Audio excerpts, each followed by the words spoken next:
जय Bharat. Welcome to deaf talks clips by Adi Achint. जैसे ही आपने मेरे बड़े चैनल जो डेफ टॉक्स बाय आदि है उसको आपने जिस तरह से सपोर्ट करा, उसी तरह से ये हमारे क्लिप्स के चैनल को, जहां पर आपको छोटे छोटे अपडेट्स, छोटे छोटे शॉर्ट्स और छोटी छोटी कहानियां मिलेंगी, इसी को भी सपोर्ट जरूर कीजिएगा। लाइक का बटन जरूर दबाइए, सब्सक्राइब तो ऑब्वियसली करिए, बेल आइकॉन दबाना बिल्कुल मत भूलिएगा।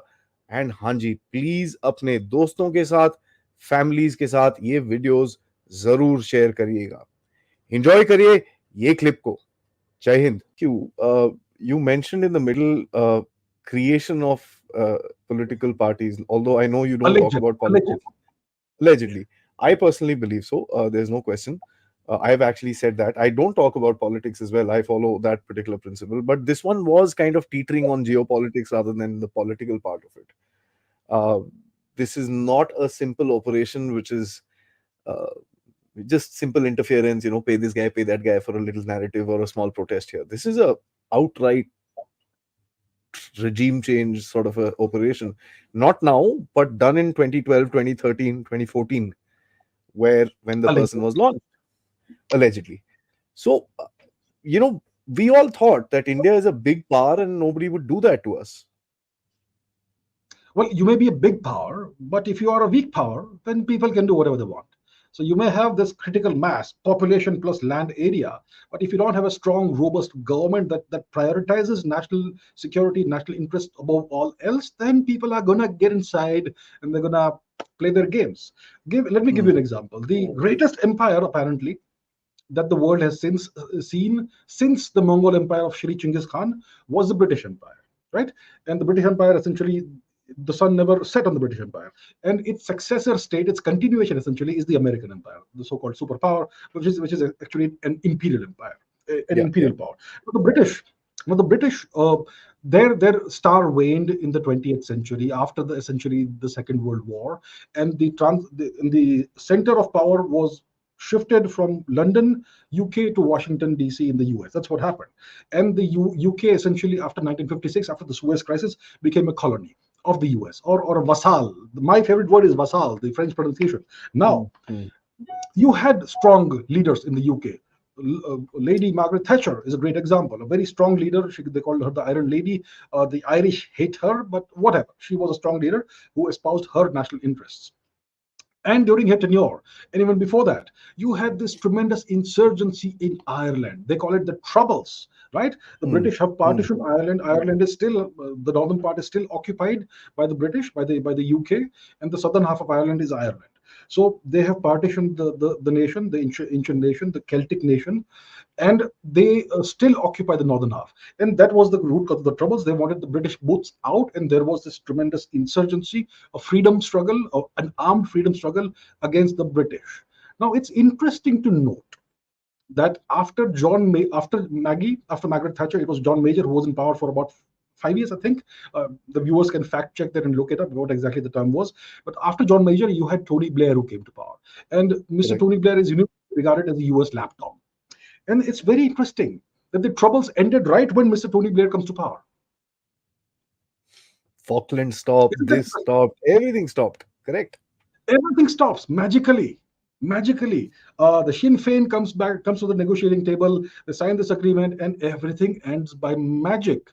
So the moment a US lapdog comes to power in the UK, all the troubles end because now the UK is fully uh, essentially it's gonna do everything the Americans say.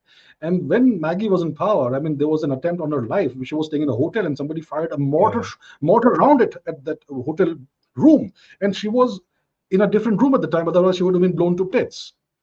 So, whenever the UK had strong leaders who opposed American foreign policy or American diktats, you had the troubles going on. The moment there's this lapdog who comes in, everything ends. So they follow this playbook everywhere. They did this to their own essentially ancestral or parent nation, which is the UK, and they will do it everywhere. So they prop up various insurgencies, various so-called freedom struggles in various parts of the world. They play both sides. They arm both sides. They will create artificial political parties in various parts of the world, which you will see in various European nations as well. We saw it during the Maidan Revolution in Ukraine, and essentially that's what they do.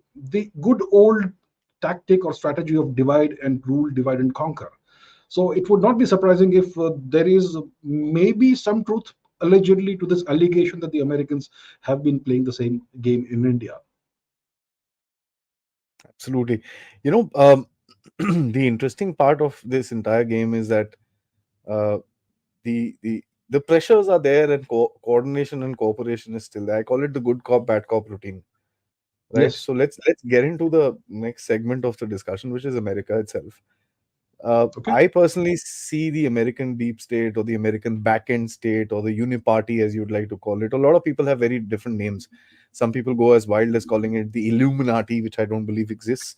But um, uh, these are interest groups which are basically controlling the foreign policy, and it's known in America as the foreign policy blob. There's a Yeah. name for it, BLOB. Robert Kagan, who's Victoria Nuland's husband, wrote an article. Respect the blob but fear the blob. So interesting. How What do you think the blob today thinks about how to deal with India? Because if you look at it, none of their games have kind of spanned out. And in another month and a half, that thing is going to be smack dab on their face when the results come out. 99.9% we know what the result is, but it's going to hit them hard. How do you think they will perceive this? Will they just dust themselves off and walk on and say, okay, this is the reality, let's figure out what we can do with this guy? Or will this game continue? The games will continue. They will have lots of. They will have a number of contingency plans. In case this happens, this is what we do. In case that happens, this is what we do. Let's say there's a disaster and there's a coalition government. Mr. Modi, let's say completely fictitious scenario, completely hypothetical scenario. They get less than 272, so they need to form a coalition government. Then what will we do, and how will we pressurize India? Through the other coalition partners. That's a possibility. If they get more than 272, then it's a clear majority, then there's nothing much they can do. So there'll be Correct. different kinds of scenarios they would have gamed out already. And they can also apply pressure on India from external fronts. Pakistan is a great tool in their hands to always, anytime they want to stir something up, they can use that. They can use various other nations in the Indian subcontinent, the periphery, to do certain things. Allegedly, the US is, well, allegedly, the US is the creator of ISIS, and there is a subset of ISIS called ISIS-K, ISIS Khorasan province, that operates out of AP. Afghanistan, right? Afghanistan, Tajikistan, that region. And it is also known that the Americans pay the Taliban a certain monthly stipend every month, a certain 60 weekly million. stipend. 60 60 million is the million a stipend. week. 60 million a week in cash, greenbacks. So the Taliban are on board. ISIS-K operates out of the region, so they could, play that game. The Americans, as we all know, they funded and financed Pakistani terrorism in India for several decades. So it is something that they can always, that playbook can always be dusted off. They can use the Myanmar angle. There is a complete disaster going on in Myanmar right now, and that has spilled over into India's far east, into Manipur essentially. uh, all I mean, if you see, you have the Myanmar government, which is the military government that's been in power for the longest time. They are fighting against these various insurgent ethnic groups, and these are typically, you will see missionaries operating among these insurgent groups without any fear of anything. Uh, Typically American or British missionaries, and uh, and the arms, ammunition, etc., that these various insurgent groups are being procured from China.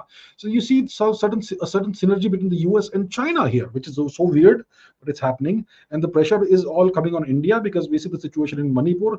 It's a disaster that's decades in the making, but now it's spilled over into utter mayhem. Yeah. Not utter mayhem. Yeah. There was mayhem in May last year. Now the situation is stabilized, but it's brought out the stark realities on the ground that these foreigners, infiltrators, who were brought in to some extent by India, and many of whom have just walked across the border, they now occupy more than 50% of Manipur. So that's the situation. So that is one angle they can use, the Americans, to pressurize India by creating more chaos in that region in the Far East, which we call the Northeast of India.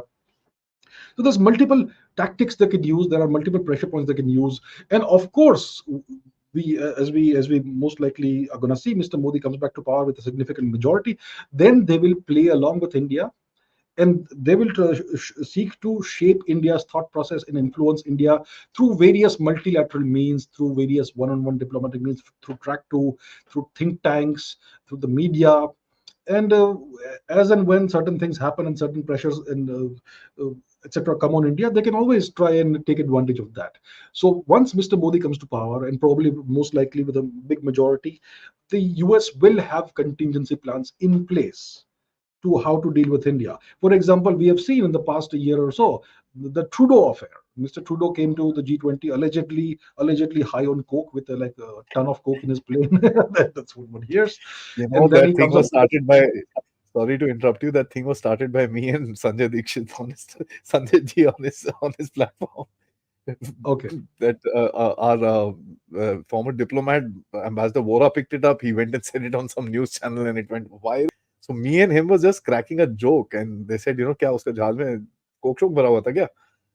It got picked up and Yeah, so there was that, and the Americans supported the Canadians in these absolutely ridiculous, wild allegations without a yeah, shred of evidence to back them up. The Americans are then went ahead and claimed that India carried out assassinations on, or allegedly tried to carry out assassinations on U.S. soil. The Americans are openly harboring a known terrorist, that Pannu yeah. fellow. Then there's the whole Khalistan angle that the Americans and the Canadians have been supporting for the longest time. Even the UK has been harboring Khalistani, Mhm. sympathizers and Khalistani activists on their soil. Even in Oceania, in New Zealand, in Australia, you will see the same thing. There are so many different angles they can bring to bear because they are a global power. They are an empire. They have lots of different imperial outposts, and they can bring any of these to bear, or a combination of these to bear on India to apply certain kinds of pressure at various given points of time that they choose.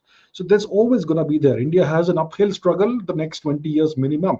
And we obviously, the current government is very much aware of this. They understand things at levels that we cannot see, because those levels will be visible to them, and they they know how to deal with this.